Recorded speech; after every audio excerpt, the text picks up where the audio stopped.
So, what if everything we know about science and mathematics, chemistry, physics, quantum mechanics, what if it's all wrong? Now, most of us believe that scientific theories, when proven right, are true, that they are the measurement used to describe some aspect of the nature of our universe. Science, in essence, describes reality. This branch of philosophy is called scientific realism, and it's pretty straightforward. If you have a question, you make a hypothesis, you test the hypothesis. If the test succeeds, you have a proof, your theory stands and is seen as reality. But if you look at the vast majority of scientific experiments and inquiries, it's easy to see that most of them have failed.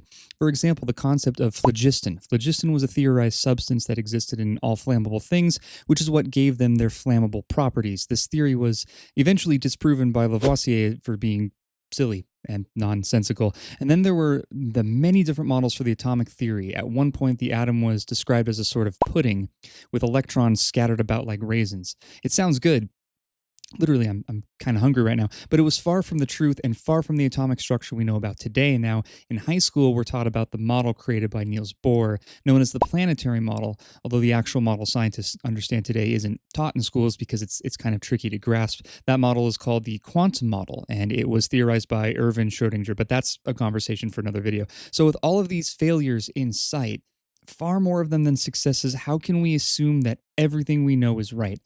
We can't, because it probably isn't. Scientists are telling us that science is constantly in flux, that it changes all the time. But if that's the case, how can we really use any of it to measure our reality? How can we use variables and things that change to describe the nature of something that is supposed to be concrete? Well, if you support the pessimistic meta induction view, you would say we can't. We can't use a system with such a high failure rate to describe something as fundamental as reality.